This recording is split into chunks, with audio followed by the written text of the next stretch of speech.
Hi and welcome to my newest video. Today we're going to do something a little different. I'm going to talk about where, how and where things should be hooked up when you're setting up JAMMA. If you don't know what JAMMA is, it means Japanese Arcade Machine Makers Association.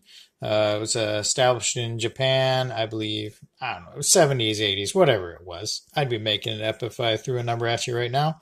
But anyhow, today there's a lot of JAMMA cards available. Today the one I have is a 60 in 1, which don't be fooled, it's really not 60 in 1.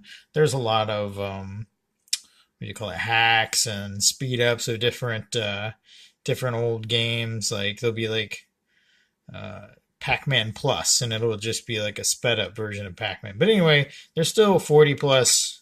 I'd say at least 40, over 40 games. I think somebody put it at about 48 games um, on here. It's got Pac-Man, Donkey Kong, those kind of things. Anyway, so when you get one of these, you're gonna have to wire it up. And the first thing you'll find is a JAMMA harness, which is your little handy dandy harness here that has all of your wiring on it. That plugs right onto your JAMMA card. But before hooking that up, I would go ahead and start getting your buttons and everything set. Most of these come with a little chart that says what wire goes to what button and all of that. But if it doesn't, it's okay. Those are easy enough to look up online. Excuse me. I actually have an older JAMMA harness that actually has a label on the side, so I use that a lot of times for reference. So once you get started and you're going to have to hook up your buttons, the way that's going to work is you're going to have this black daisy chain together style wire.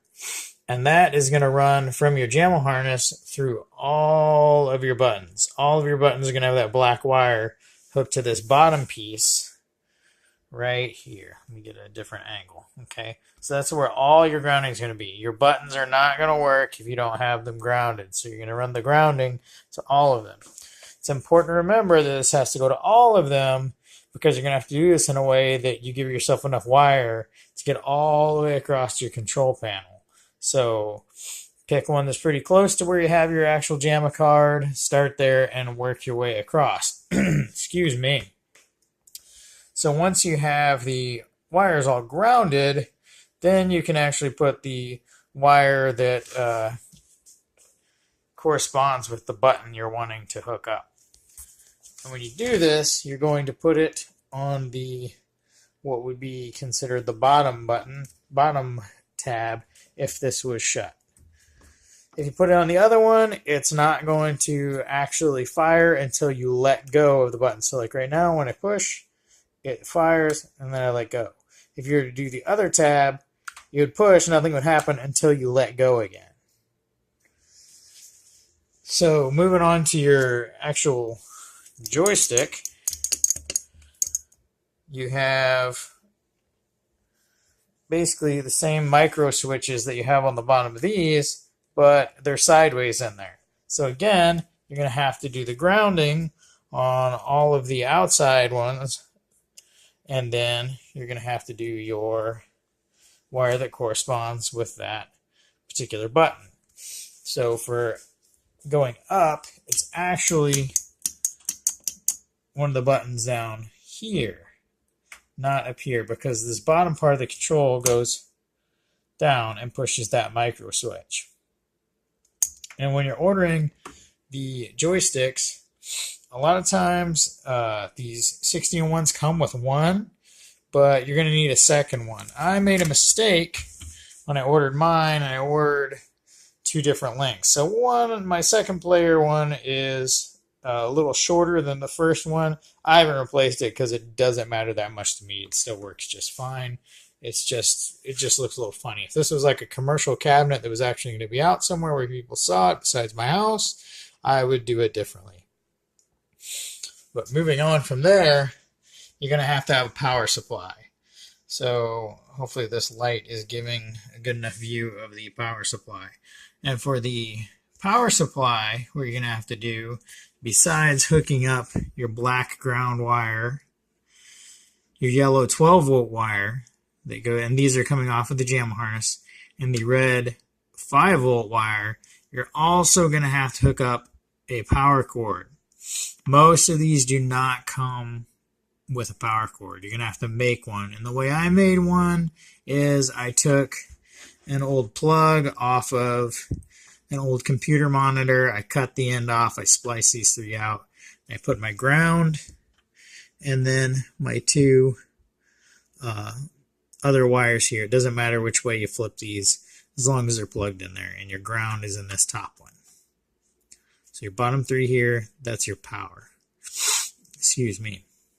And then again, these three, these all run back into your JAMMA harness. That'll be on your pinout chart that shows where they go. Again, if your card, for whatever reason, doesn't come with that chart, all you have to do is get online and put in, what did I say, JAMMA chart, JAMMA pinout chart, whatever. It's not that hard to find. It's pretty easy. And then most of these, excuse me, if you don't have an old school CRT monitor that the actual JAMMA wires run to, most of these fortunately have just a VGA cable. So you take this, stick it on an old computer monitor like I did, and you're set. A lot of guys make mini cabinets out of these, or what some people call a super gun, which is basically just a big controller that they can hook into a computer monitor, and they're good to go. What I will say about running a computer monitor on these is you got to do it sideways because it's set for a vertical screen. It's not set for a horizontal screen.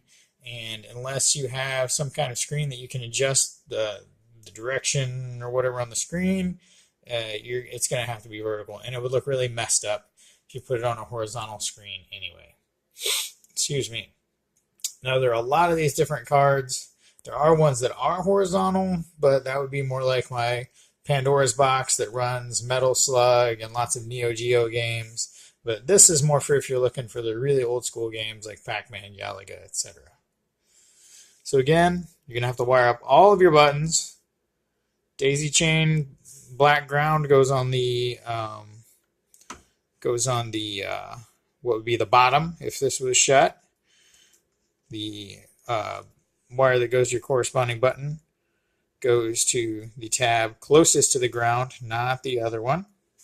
Your micro switches, they fit right inside here. Let me see if I can pop one off to show you kind of how these go. Okay. So when you put on a micro switch, after you've put this through the hole, screwed this little plastic nut down, you're just going to take, there's a little tab there, you're going to place the little hole over the tab, slide it on until you hear a click. That's this thing fitting into the tab. And now you give it the little click test. Sounds great. It's working. And good to go. So if you have any questions, comments, anything else you'd like to see on this kind of video, or you're having some trouble, you need some help, just shoot me a comment below. Oh, one more thing. The power supplies, they do recommend that you use a multimeter and make sure the voltage is set right so you don't fry out your board. I'm not going to run through how to use a multimeter. There's tons of videos out there talking about how to use a multimeter. So feel free to look those up and highly recommend testing your power supply before hooking everything up and messing up your board. So thanks for joining me, and I'll see you next time.